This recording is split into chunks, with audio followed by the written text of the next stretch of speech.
Hey guys, welcome to RedSunStories. Hope you're doing well.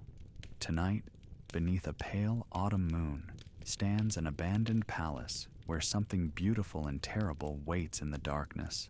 What force could be powerful enough to trap a noble lady's spirit between worlds for centuries, unable to let go? So before you get comfortable, please take a moment to like the video and subscribe if you enjoy what I do here. Let me know in the comments what time it is for you. I would love to connect with you guys. Now let's dive into tonight's story together. The palace stood beneath a pale autumn moon, its silhouette sharp against the indigo sky like a monument to time itself. Once, these halls had echoed with the rustle of silk and the murmur of courtly intrigue, but now only silence reigned, thick and complete, broken occasionally by the whisper of wind through cracked shutters. The gardens had long surrendered to wilderness. Bamboo groves leaned inward as if conspiring, their shadows dancing across moss-covered stones, while lotus ponds lay stagnant, their surfaces reflecting nothing but darkness. A wanderer approached on foot, drawn by rumor and curiosity, to this abandoned estate on the outskirts of the capital. The locals spoke of it in hushed tones, calling it the Palace of Forgotten Whispers, a place where the veil between worlds grew thin as gossamer. They said a woman's spirit walked these grounds, a lady of noble birth whose love had curdled into something far more dangerous. The wanderer had heard such tales before. Every old residence claimed its ghost, every darkened corridor its phantom. But something about this place felt different. The air itself seemed heavier here, saturated with an emotion he could not name. He pushed open the gate, and it groaned on rusted hinges, the sound carrying across the empty courtyard like a warning. Dead leaves skittered across the stones, stirred by a breeze that carried the faint scent of incense, sandalwood and aloe, the fragrances of the imperial court, impossibly preserved after all these years. The main building loomed before him, its roof tiles cracked and overgrown with creeping vines, its latticed windows dark as closed eyes. Moonlight painted everything in shades of silver and shadow, transforming the mundane into the mystical. As he stepped across the threshold into the entrance hall, the temperature dropped. His breath misted before him, and he drew his traveling cloak tighter. The interior stretched away into darkness, corridors branching like the chambers of a heart. Murals adorned the walls, their colors faded but still visible in the dim light. Scenes of courtly life, of poetry gatherings and moon-viewing parties, of ladies in layered robes holding fans before their faces. But in the moonlight, the painted figures seemed to watch him, their expressions shifting from joy to sorrow when he looked away. The wanderer moved deeper into the palace, his footsteps echoing on the wooden floors. Dust lay thick on every surface, undisturbed for decades, yet he noticed something peculiar. A path through the dust, as if someone had walked this way recently, though the footprints were faint, barely there. More suggestion than evidence. He followed this ghostly trail through chambers that grew increasingly opulent despite their decay. Screens of painted silk hung in tatters, revealing glimpses of rooms beyond. A chamber where withered cherry branches still stood in vases, another where a koto lay across its stand, its strings long since broken. In one room, he found a mirror, its bronze surface tarnished, but still reflective. He paused before it, studying his own weathered face, but as he turned to leave, he thought he saw another reflection, a woman in white standing behind him, her face obscured by the fall of her long black hair. He spun around, heart hammering, but the room was empty. Only shadows moved in the corners, and the whisper of fabric that might have been the wind catching a torn screen. The sensation of being watched intensified as he ventured further. The palace seemed to breathe around him, expanding and contracting with some invisible rhythm.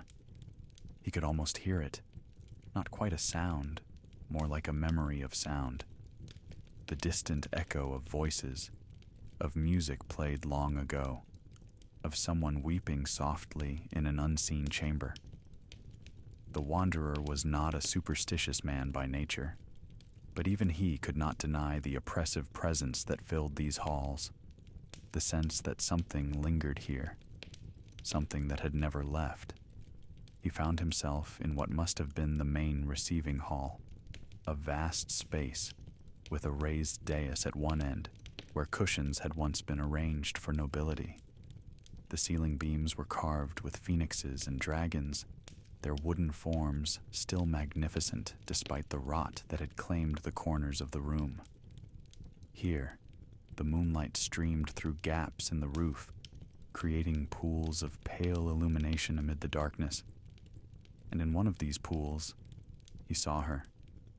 She stood motionless, a figure in white robes that seemed to glow with their own faint luminescence. Her hair fell to her waist, black as a starless night, and her face, her face was beautiful beyond measure, with features so refined they seemed carved from ivory. But her eyes held a depth of sorrow that made the wanderer's chest tighten, a grief so profound it seemed to weigh down the very air. She did not acknowledge his presence, did not turn to look at him, but stood gazing toward the garden, toward something he could not see, her expression frozen in eternal longing. The wanderer tried to speak, to call out, but his voice caught in his throat.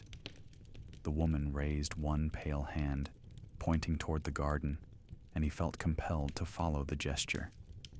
Through the broken screens, he could see the overgrown grounds, and there, barely visible through the tangle of bamboo, stood what appeared to be a smaller pavilion, its roof collapsed on one side.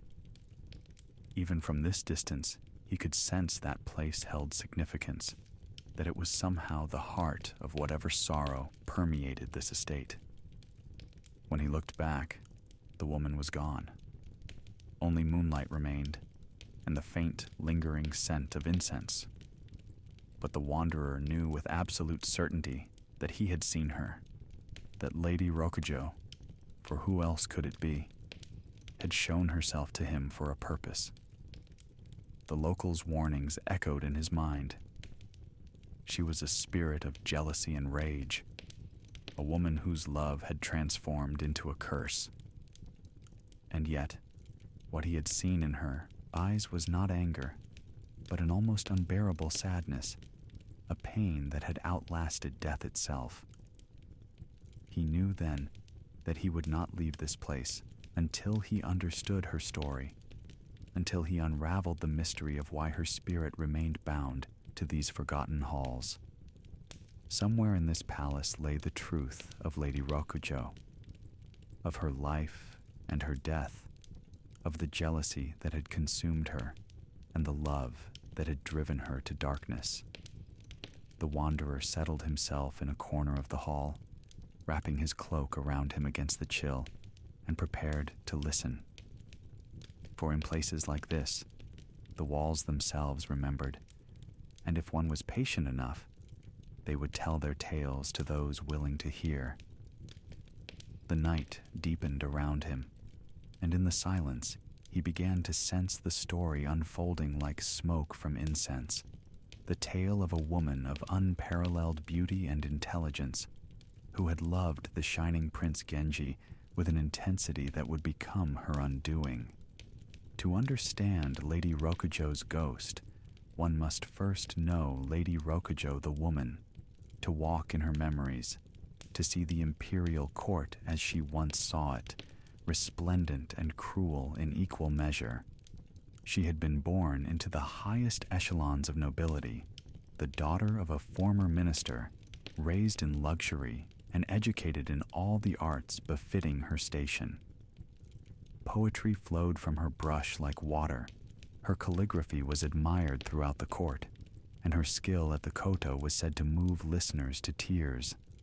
But it was her beauty that set her apart. a beauty so refined, so perfect in its composition, that men wrote poems comparing her to the moon, to flowers in bloom, to every lovely thing that nature had created. She had married young, as was the custom, to an imperial prince who had been heir to the throne before his untimely death. This widowhood had elevated her status even as it left her isolated.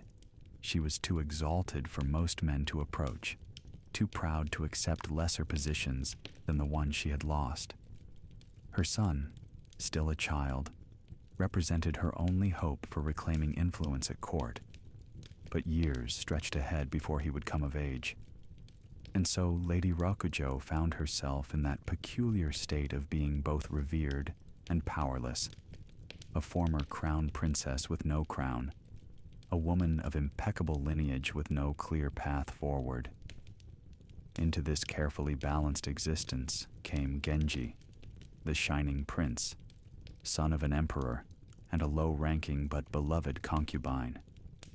He was everything the court whispered about, beautiful beyond measure, talented in all the arts, possessed of a charm that seemed almost supernatural. Men sought his friendship, and women fell before him like cherry blossoms in spring wind, and Genji gathered them all with equal grace, equal thoughtlessness. He moved through the court like sunlight, illuminating everything he touched, but never staying long enough to truly warm anything. Lady Rokujo had first encountered Genji at a poetry gathering, one of those elegant affairs where nobles competed in composing verses on assigned themes. She had been 26, several years older than the young prince, and had attended more out of duty than interest. But when Genji had responded to her poem with one of his own, she had felt something shift inside her, like ice cracking on a spring pond. His verse had been clever and admiring, but it was his eyes that had captured her, eyes that seemed to see into the very depths of her being, that acknowledged her not just as a beautiful object, but as a person of intelligence and depth. Their affair had begun with propriety, messages exchanged, poems written, all conducted according to the elaborate rituals of courtly love. Genji would visit her residence under cover of darkness, his ox carriage parked discreetly away from the gates, and they would spend nights in conversation as much as in intimacy. He seemed genuinely fascinated by her wit and learning, by the way she could discuss Chinese poetry and philosophy with the same ease as she played the koto. For her part, Lady Rokujo found herself falling with an intensity that frightened her. She, who had always maintained perfect control over her emotions, who had navigated the court with calculated grace, discovered that love could shatter all her careful defenses. But Genji was not hers alone. This she knew from the beginning. No woman could claim exclusive rights to a man of his position and temperament.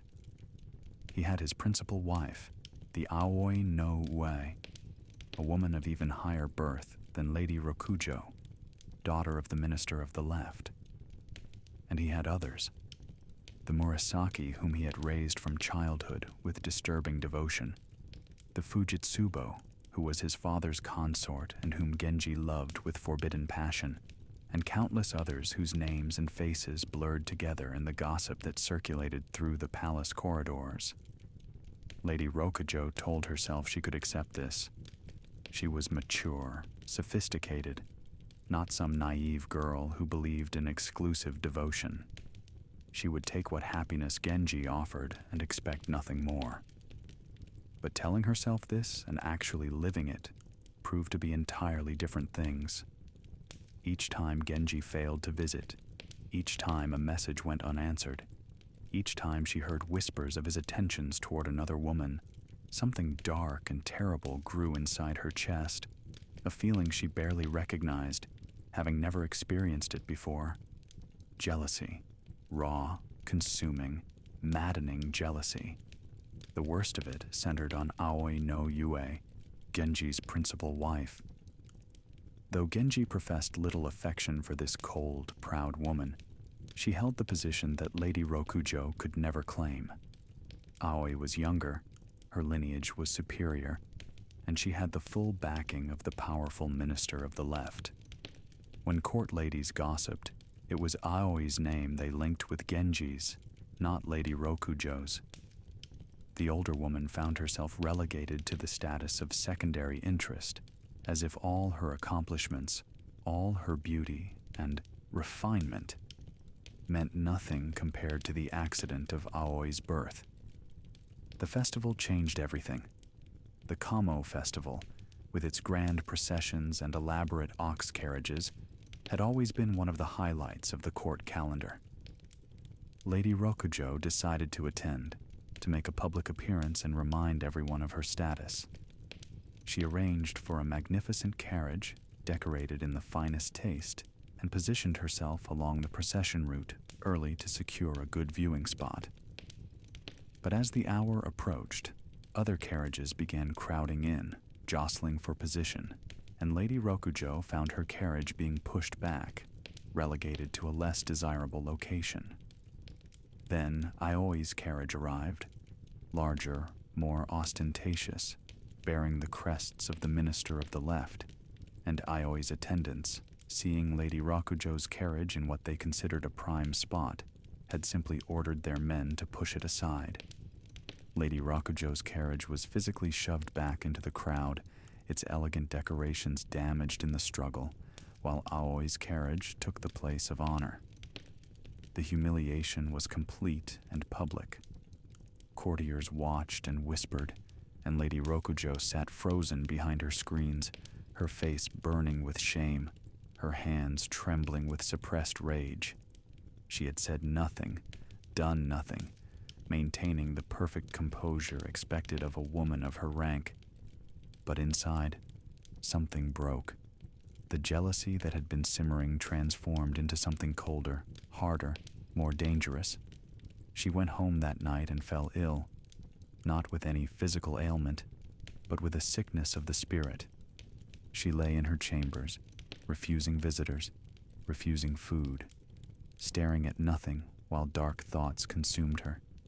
She dreamed of Aoi, of that proud face twisted in fear, of those elegant hands reaching out for help that would not come. The dreams were so vivid, so satisfying, that she woke feeling more rested than she had in months. What Lady Rokujo did not know, what no one could have anticipated, was that her jealousy had taken on a life of its own. In the cosmology of Heian Japan, strong emotions could transcend the physical, especially in someone of refined sensibility and spiritual power. Lady Rokujo's rage had become a living thing, a mononoke, a possessing spirit that acted independently of her conscious will.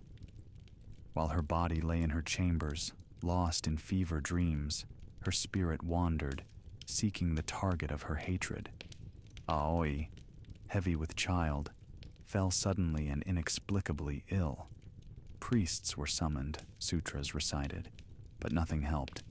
She thrashed in her bed, speaking of a woman in the room, a beautiful woman in white who stood at the foot of her bed with burning eyes. Genji sat by her side, helpless, watching the woman he had never truly loved waste away before him. The child was born in the midst of this illness, a son, but Aoi did not recover.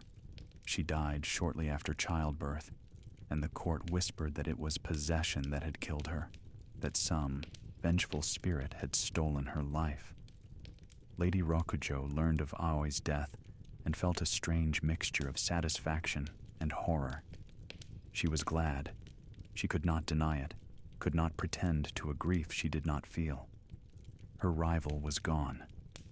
But she also felt a creeping unease, a sense that something had happened beyond her control, something she did not fully understand. Her dreams had been so vivid, so real. She remembered Aoi's face twisted in terror, remembered the feeling of her hands around that elegant throat, remembered the satisfaction of watching the life drain away. But surely those were only dreams, only the fevered imaginings of a jealous mind. Genji came to visit her after Aoi's death, and she knew immediately that something had changed.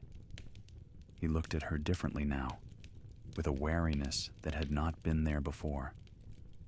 The priests who had attended Aoi's deathbed had identified the possessing spirit, had whispered Lady Rokujo's name, and though such accusations were never made openly, the rumor had spread. Genji, who had collected women like flowers, who had moved from love to love with cheerful thoughtlessness, now understood that actions had consequences, that the hearts he had played with were not toys, but living, feeling things capable of terrible revenge. Their relationship could not survive this suspicion. Lady Rokujo saw it in his eyes, felt it in the growing spaces between his visits. He was kind. Genji was always kind, but he was also afraid of her, of what she might be capable of.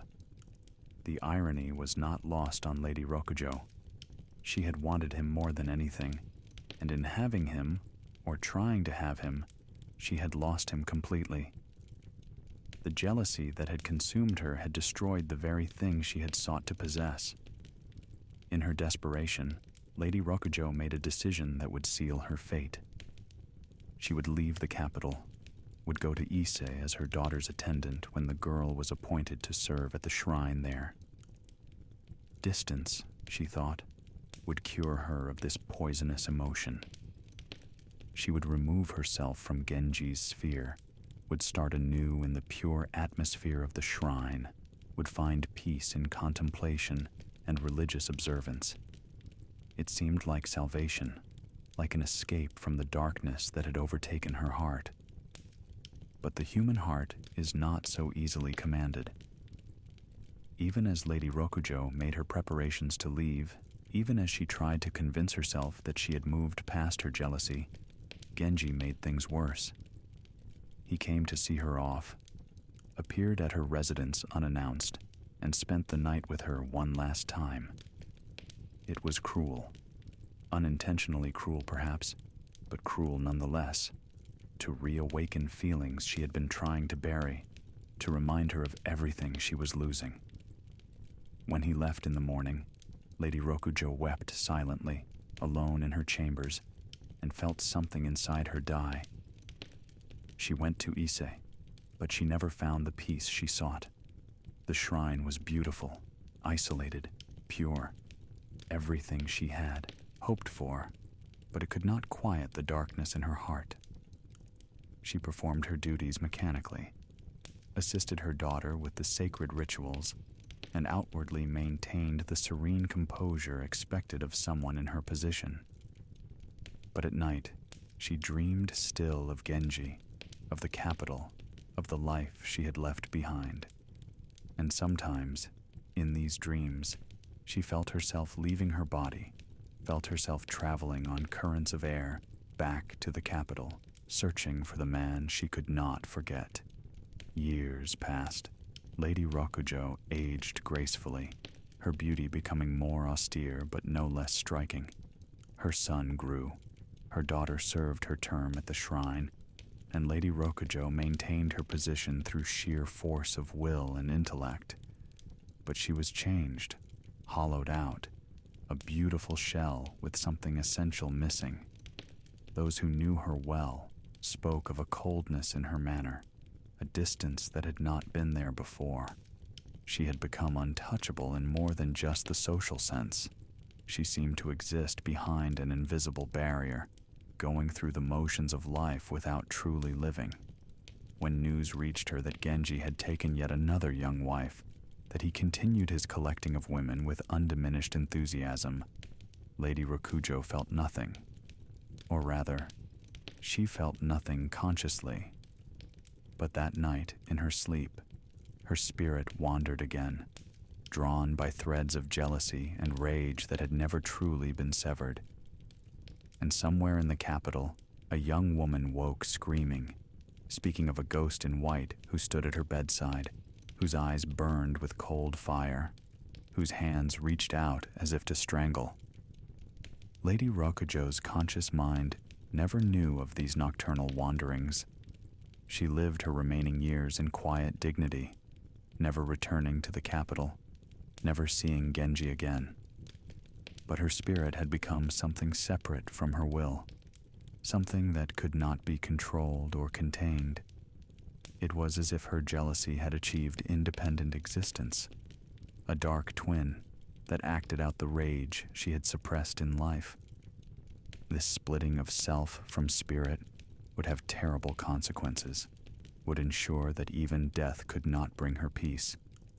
When Lady Rokujo finally died, peacefully in her sleep, surrounded by her attendants, having received all the proper religious rites, those who knew her breathed a sigh of relief. Surely now the possessions would stop. Now the vengeful spirit could rest. But they did not understand the nature of what she had become. Death was not an ending for Lady Rokujo, but a transformation, a release from the final restraints that had held her jealous spirit in check. The wanderer in the abandoned palace heard these stories not from any living voice, but from the walls themselves, from the very air that seemed saturated with memory. As the night deepened, the visions came more clearly. Not quite hallucinations, not quite dreams, but something in between. A kind of waking trance in which the past overlaid the present like a translucent screen. He saw Lady Rokujo, as she had been in life, moving through the palace chambers in robes of purple silk, her beauty undimmed by age, but her eyes holding that peculiar emptiness he had glimpsed in her ghost. He saw Genji visiting in the night, his face young and unlined, not yet marked by the sorrows that his thoughtless charm would accumulate. He saw the moment of their final parting, saw Lady Rokujo standing at the gate as Genji's carriage disappeared into the dawn, her face composed but her hands clenched so tightly that her nails drew blood from her palms. And he saw what came after death, the moment when Lady Rokujo's spirit, freed from the constraints of flesh, began to truly manifest.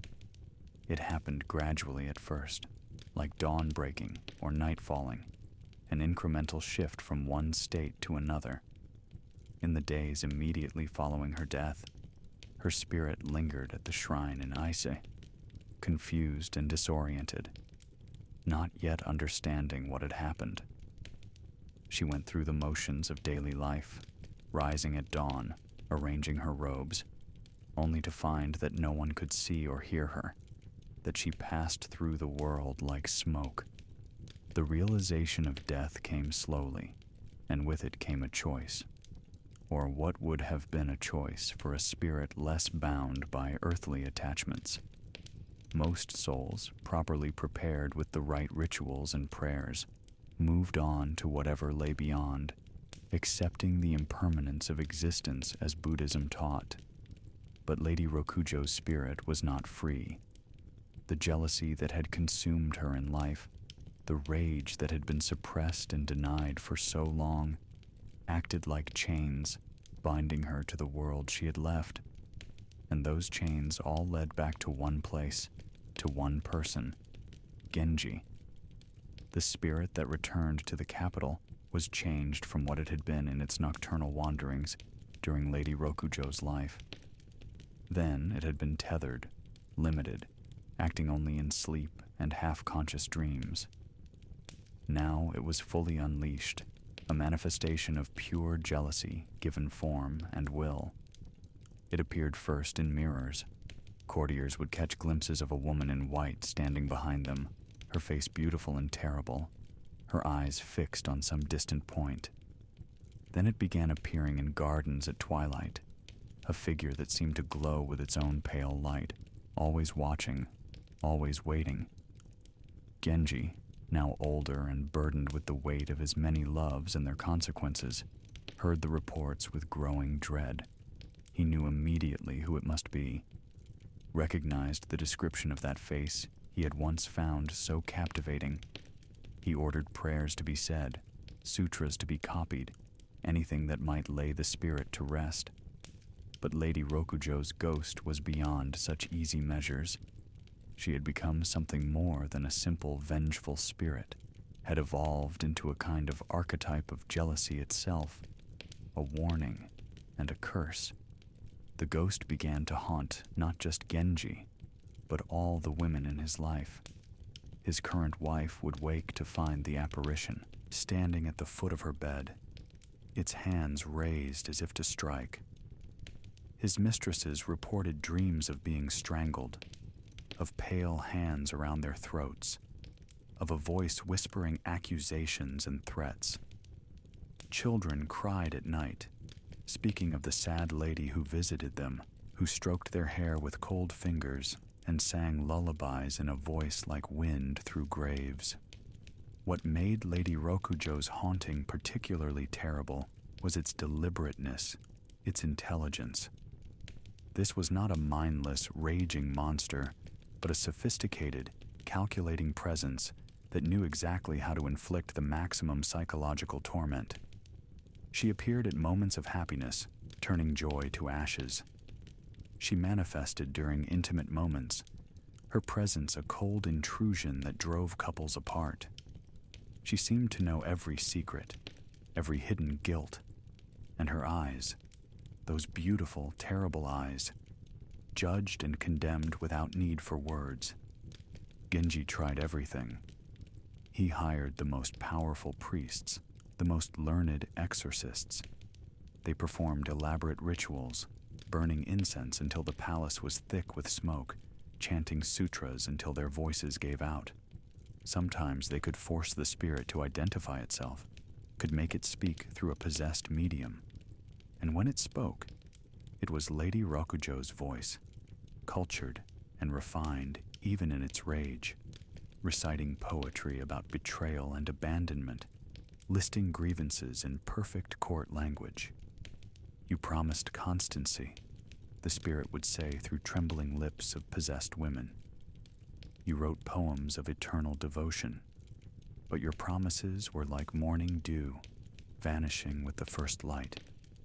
I gave you everything, my dignity, my pride, my very self, and you cast me aside like a wilted flower, and now you seek to banish me? Now you call priests to drive me away? I am already dead, Genji. What more can you take from me?" These manifestations left Genji shaken. He had known, intellectually, that his treatment of women had been thoughtless, had known that he left broken hearts in his wake. But to be confronted with the consequences so directly, to see the depth of suffering he had caused, was overwhelming.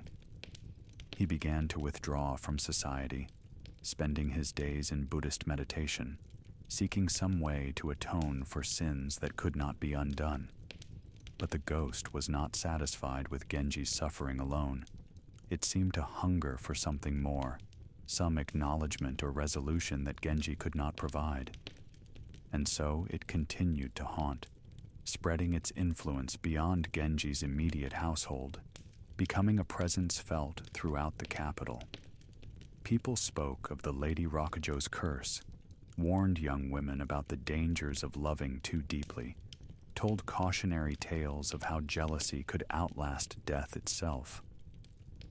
The wanderer, experiencing these visions in the abandoned palace, felt the temperature drop even further.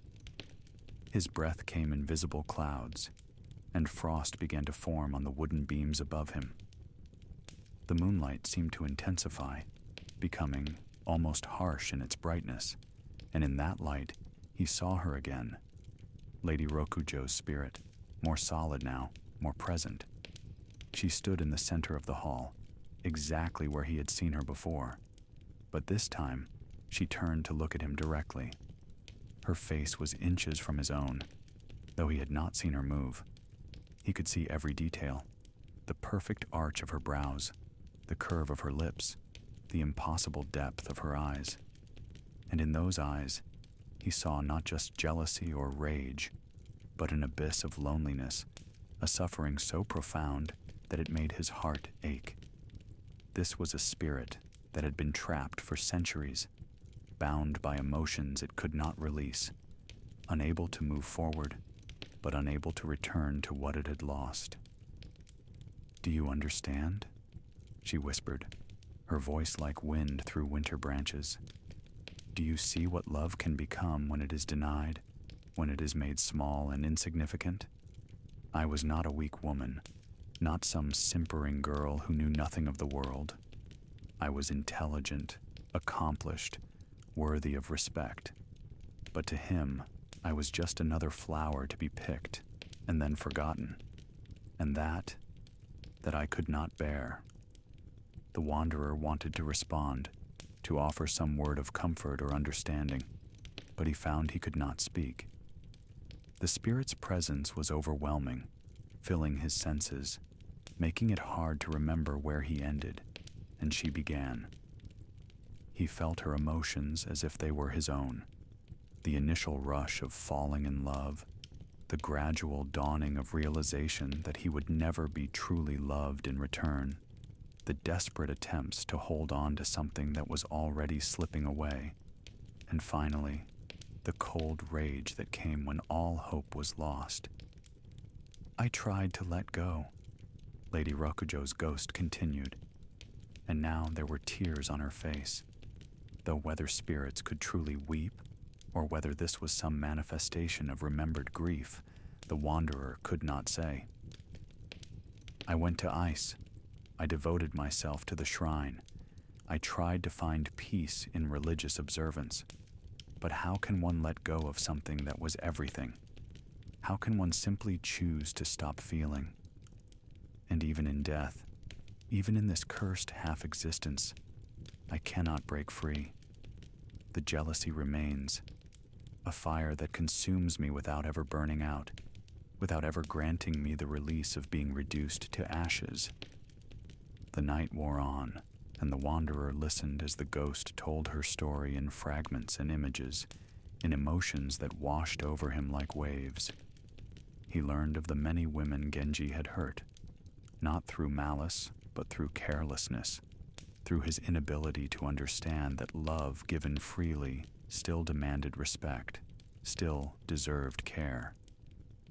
He learned of the shrine maidens who had served at Issa after Lady Rokujo, who had reported seeing her ghost standing at the edge of the sacred precincts, forever barred from entering by her own earthly attachments. He learned of the attempts to appease her spirit, offerings left at her grave, sutras recited in her name, all of which failed because they did not address the fundamental wound, the betrayal that had transformed her from a living woman into this eternal ghost. And he learned of the palace itself, this building where he now sat shivering in the cold. It had been Lady Rokujo's residence, the place where she had lived during her affair with Genji, where she had written poetry and played the koto and waited in vain for visits that came less and less frequently. After her death, after her haunting became known, the palace had been abandoned, considered cursed. No one would live here.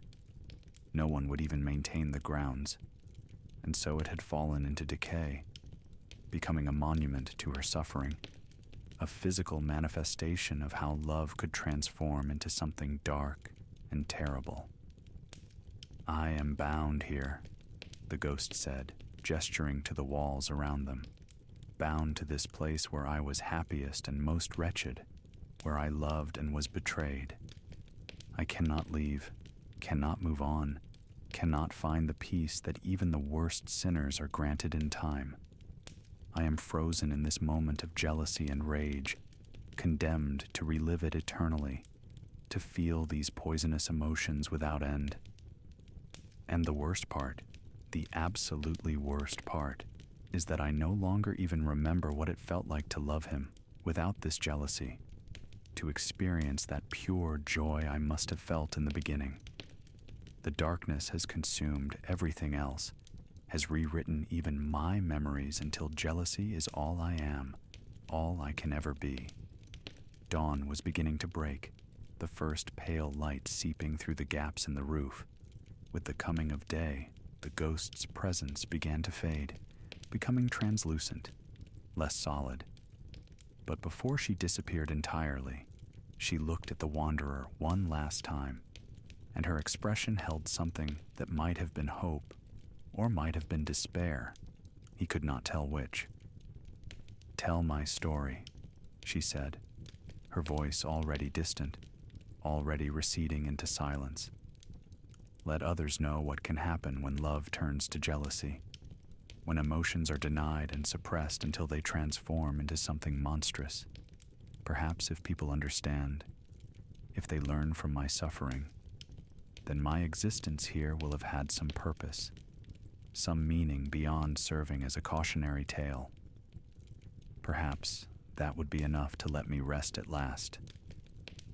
And then she was gone, and the wanderer was alone in the empty hall, the morning light revealing the full extent of the palace's decay. But he knew he would never forget what he had witnessed, would never forget the depth of suffering in those beautiful, terrible eyes. Lady Rokujo's ghost had shared her story, had opened the wounds that had never healed, and in doing so had planted a seed of understanding that would haunt him as surely as she haunted this place. The wanderer left the palace of forgotten whispers as the sun climbed higher, but he could not leave behind what he had learned there. The ghost's story followed him like a shadow, coloring everything he saw, making him notice the small cruelties of love, the casual betrayals that people inflicted on each other without thought or care. He found himself observing couples in the market, wondering which of them harbored secret jealousies, which relationships were built on foundations that would eventually crack and crumble. He spoke of his experience to a Buddhist priest he encountered on the road, an old man with kind eyes who listened without interruption. When the wanderer finished his tale, the priest nodded slowly, unsurprised by any of it. "Lady Rokujo's story is well known," the priest said, his voice gentle, "though perhaps not well understood. People remember her as a vengeful spirit, as an example of how jealousy can corrupt the soul. But they forget that she was first a victim, a woman who loved deeply and was treated carelessly, whose legitimate pain was dismissed and denied. The jealousy came later, grew from seeds that others planted in her heart." "Can nothing be done for her?" the wanderer asked. "Is she truly condemned to haunt that place forever?" The priest was silent for a long moment, watching clouds drift across the sky. "Perhaps," he said finally, "or perhaps not. The sutras teach us that all suffering arises from attachment, and Lady Rokujo is certainly attached to Genji, to her past, to her jealousy itself. But they also teach that even the deepest attachments can be released, given time and proper understanding. The question is whether her spirit can find that understanding, can reach a point where she chooses peace over vengeance, letting go over holding on. And if she cannot, then she will remain as she is, a warning written in the language of sorrow, a reminder that emotions denied do not disappear, but instead transform into something more dangerous. Her haunting serves a purpose, you see.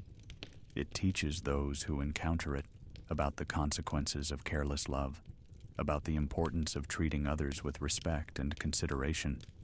In that sense, even her suffering has meaning.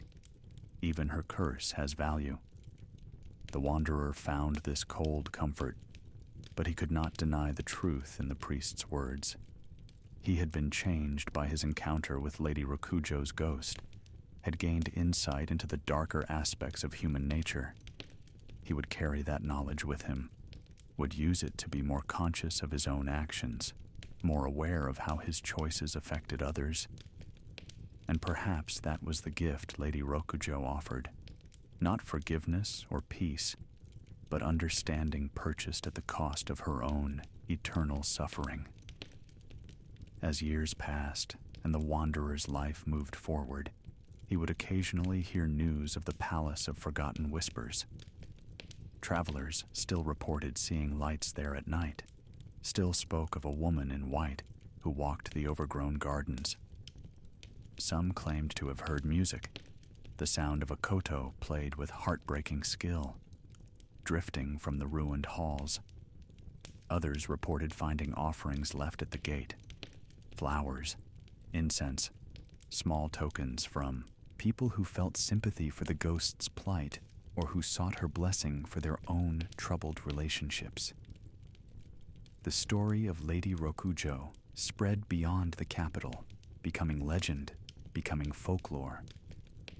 Mothers told it to their daughters as a warning about the dangers of loving too deeply or too unwisely. Poets wrote verses inspired by her tragic fate, comparing her to various flowers, beautiful but poisonous, or beautiful but doomed to early withering. Painters depicted her in countless scrolls, always with that same expression of mingled beauty and sorrow, always in white robes that seemed to glow with their own ghostly light. But for those who actually encountered her spirit, who spent a night in that abandoned palace and felt the full weight of her presence, the story was something more than legend. It was a visceral reminder of how love and jealousy intertwined, how the line between devotion and obsession could blur until it disappeared entirely. It was a testament to the power of emotion, to transcend death, to persist beyond all reason or logic, to bind a soul to the world long after the body had turned to dust. The palace itself became a kind of shrine, though not one officially recognized by any religious authority. People began to visit it deliberately, seeking encounters with the ghost, hoping for visions or messages. Some came seeking understanding of their own jealousies, their own broken relationships. Others came out of morbid curiosity, hoping for a thrill or a story to tell. But all who spent a night there came away changed, whether they saw the ghost directly or simply felt her presence in the cold air and the whispered echoes of long-dead emotions.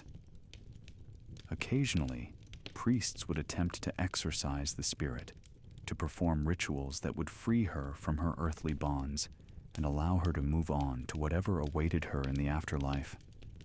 These attempts always failed.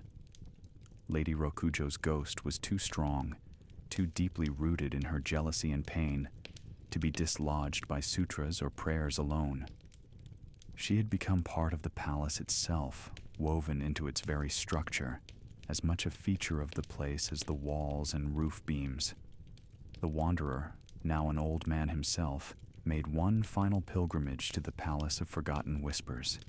He found it much as he had left it decades earlier, still abandoned, still decaying, but somehow preserved in its state of ruin as if time itself had given up trying to erase it.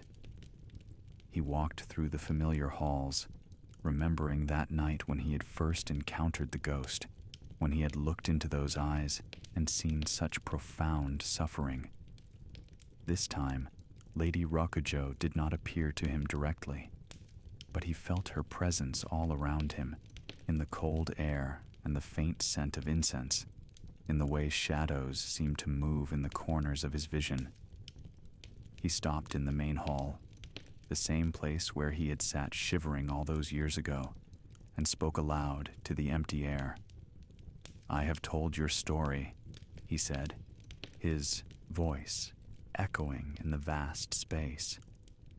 "As you asked, I have shared it with others, have helped people understand what happened to you and why.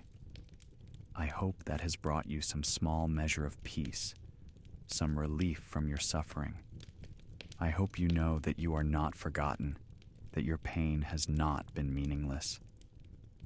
For a moment, nothing happened. Then, so briefly he almost missed it, he felt a touch on his shoulder, cold as winter, but also gentle, almost grateful. The touch of someone who had been alone for so long that even the smallest acknowledgement felt like a gift. and though he could not see her, the wanderer knew that Lady Rokujo stood beside him one last time, perhaps not forgiven, but at least understood. Perhaps not at peace, but at least not entirely alone. He left as the sun was setting, painting the sky in shades of orange and purple. Behind him, the palace of forgotten whispers settled into darkness, and within that darkness, a woman in white robes walked through empty corridors, her beautiful face frozen in eternal sorrow, her spirit bound by chains of jealousy that even centuries could not break. But perhaps, in the telling and retelling of her story, in the understanding and sympathy it generated, those chains had become just slightly lighter, just slightly less crushing than they had been before. The tale of Lady Rokujo and her vengeful spirit echoes through the centuries, a story that refuses to fade despite the passage of time. In the modern age, scholars debate the historical accuracy of the accounts, questioning which elements were real and which were embellishments added by later storytellers. But whether the ghost truly haunts the ruins of that ancient palace or exists only in the collective imagination of those who read the Tale of Genji matters less than what the story represents: a profound meditation on jealousy, love, and the consequences of careless emotion. The palace itself has long since crumbled into nothing, its wooden beams rotted away, its elegant rooms collapsed into rubble. The gardens have been reclaimed entirely by wilderness, the lotus ponds filled in with silt and overgrown with reeds. Future generations built over the site, erected new structures for new purposes, layer upon layer of human activity, burying the past beneath the present.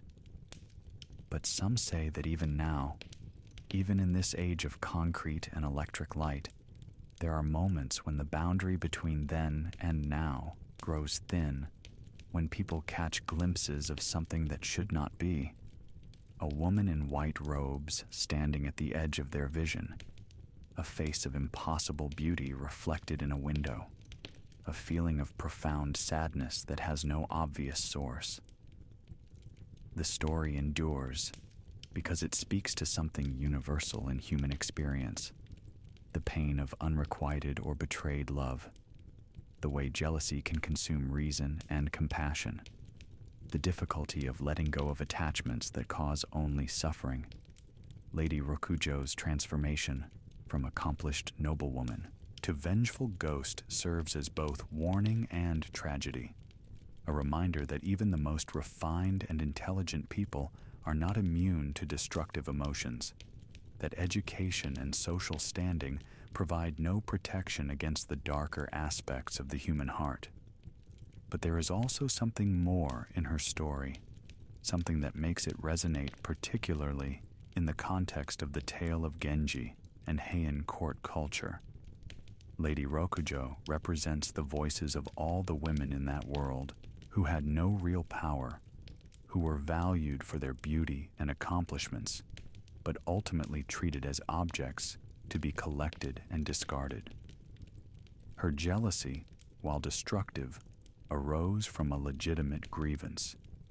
She had been promised constancy and received only neglect, had given her love freely, and had it treated as a thing of no consequence. Her rage, her transformation into a monster, can be read as a kind of rebellion against a system that denied women agency and then blamed them when they reacted to being wronged.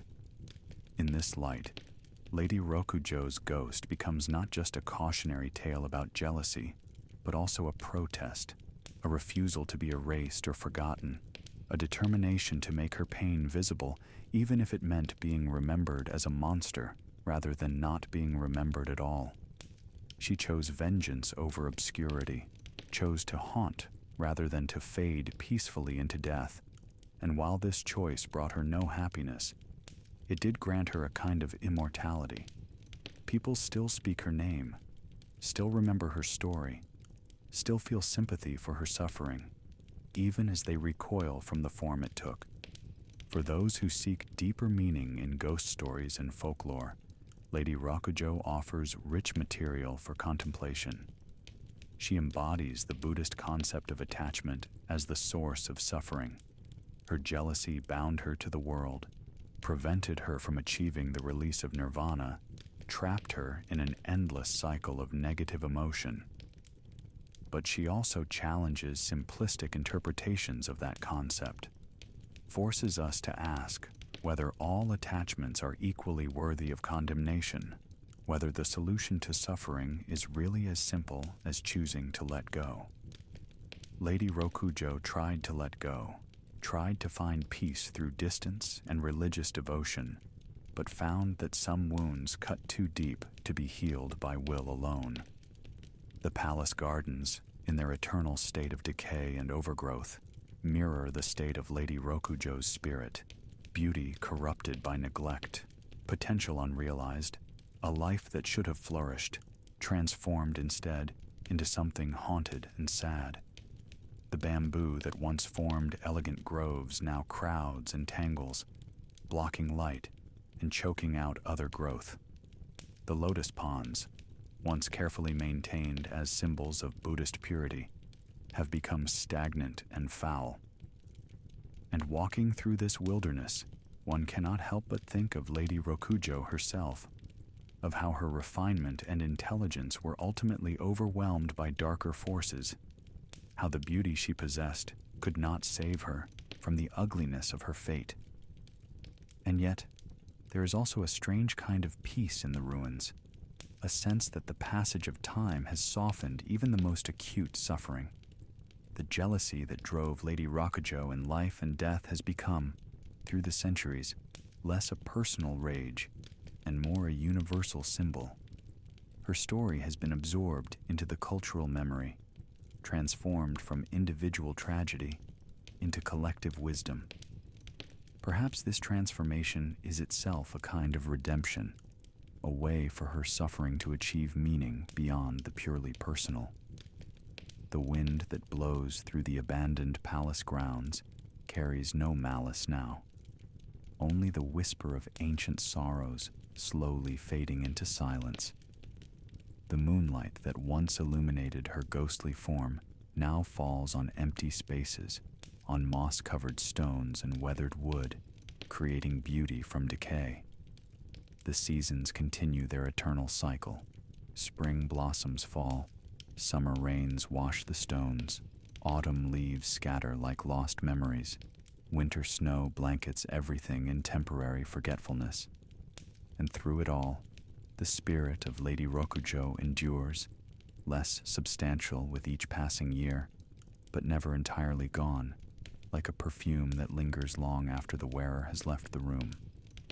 Those who visit the site today, if they are sensitive to such things, report not terror, but sadness, a profound melancholy that seeps into the bones, a sense of standing in a place where great emotion once burned so brightly that it scorched the very earth.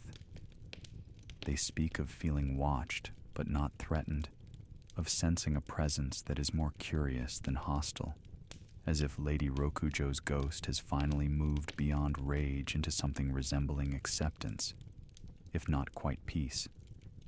Some believers leave offerings still, flowers that wilt quickly in the summer heat, incense that burns down to ash, small prayers written on paper and weighted with stones. These gestures, however small, represent an acknowledgement that Lady Rokujo's pain was real, that her story matters, that she deserves to be remembered with compassion rather than fear. And perhaps, in some way beyond human understanding, these offerings do reach her, do provide some small comfort to a spirit that has known so little kindness for so long. The story of Lady Rokujo reminds us that we are all capable of becoming monsters under the right circumstances, that jealousy and rage are not foreign invaders, but potential aspects of every human heart. But it also reminds us that monsters are made, not born, that Lady Rokujo became what she was because of how she was treated, because love was given carelessly and withdrawn thoughtlessly, because her legitimate pain was ignored until it transformed into something monstrous. There is a lesson here about responsibility, about the importance of treating others' hearts with care, about understanding that our actions have consequences that may extend far beyond what we can imagine. As night falls over the ruins, as darkness reclaims the spaces where daylight briefly held sway, one can almost sense her presence, a figure in white moving through the shadows, beautiful and terrible, and infinitely sad. Lady Rokujo, who loved too deeply and was hurt too badly, who became a ghost not by choice, but by the force of emotions she could not control or release. Lady Rokujo, who haunts still, not out of malice, but because she knows nothing else, because jealousy became her entire identity, because she lost the ability to remember who she had been before the darkness claimed her. But perhaps in the end, that is changing. Perhaps the centuries of haunting have finally begun to exhaust even the deepest wells of jealousy. Perhaps the countless retellings of her story, the sympathy of those who understand her pain, the offerings left by strangers who feel compassion for her plight. Perhaps all of this has begun to erode the chains that bind her. Perhaps Lady Rokujo is finally learning what she could not learn in life, that some things must be released, that holding on to pain only perpetuates suffering, that the only true peace comes from letting go. The palace grounds lie quiet now, bathed in starlight, wrapped in the profound silence that comes in the deepest hours of night. The bamboo sways gently in a breeze that carries no voice, no lament, only the whisper of leaves and the distant call of night birds. The ruins stand as they have stood for centuries, broken but still present, decayed but not entirely destroyed, a monument to emotions that transcended death but could not escape time's slow erosion. And somewhere in those ruins, in the spaces between moonbeams and shadows, Lady Rokujo waits. Not for Genji. He has been dust for 1,000 years, his own story told and retold, until he too became more symbol than man. Not for vengeance. That fire has burned too long to sustain its initial heat. Perhaps she waits simply for the moment when she will finally be able to let go, when the last thread of jealousy will snap and release her into whatever lies beyond, when she can finally rest. Until that moment comes, she remains a ghost, a legend, a warning, a tragedy.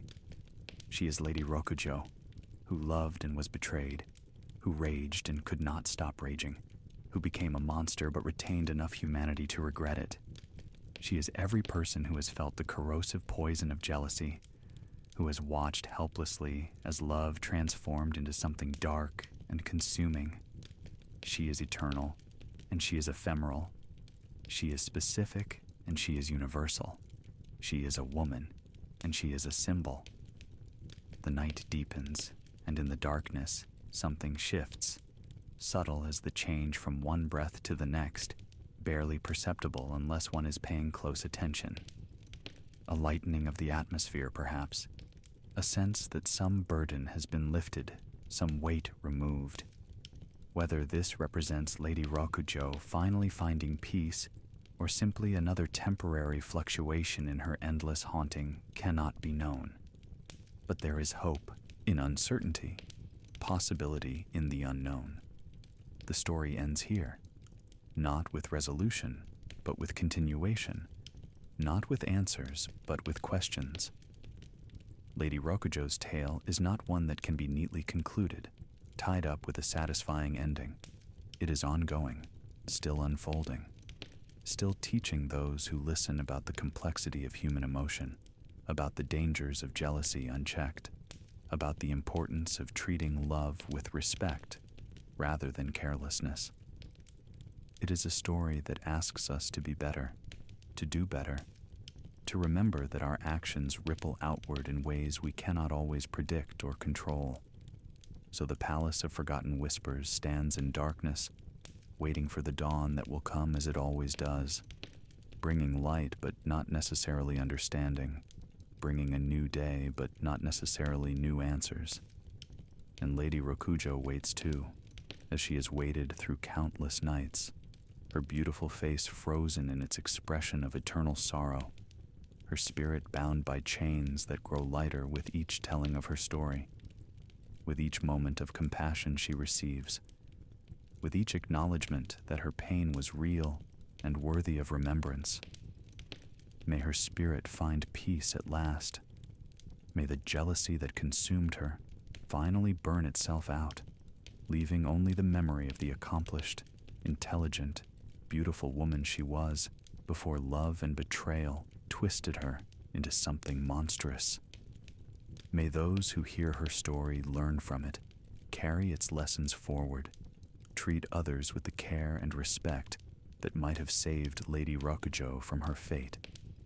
And may the night wind, blowing through those ruined halls, carry whispers not of rage, but of release, not of curses, but of forgiveness, not of endings, but of the possibility, however distant, however uncertain, of new beginnings. The tale is told, the ghost remains, the lesson endures, and somewhere between memory and legend, between history and myth, Lady Rokujo walks on, beautiful and terrible, a reminder written in moonlight and shadow of what love can become when it is not cherished as it deserves, when hearts are broken carelessly, when jealousy is allowed to grow unchecked until it transcends even death itself. Sleep now, listener, and dream of ancient palaces and forbidden love, of jealousy that could not die and beauty that could not save. Dream of Lady Rokujo, and in your dreams, perhaps offer her what she never received in life, understanding, compassion, and the peace that comes from being truly seen and remembered, not as a monster, but as a woman who loved too deeply and suffered too much. May her story guide you toward treating others with care, toward acknowledging pain before it transforms into rage, toward building love that lasts rather than affection that fades like morning mist. The moon sets, the stars fade, and dawn comes at last to the palace of forgotten whispers. Another night has passed, another chapter in the endless story of Lady Rokujo's haunting. The world continues, indifferent to ghosts and their sorrows, but those who have heard this tale carry it with them, changed in ways both subtle and profound. And that, perhaps, is the final legacy of Lady Rokujo. Not the jealousy that made her a monster, but the understanding that her story brings, the wisdom purchased at the cost of her eternal suffering, the reminder that we are all capable of darkness, but also of choosing light, of becoming monsters or remaining human, of holding on to pain or finally, mercifully, letting go.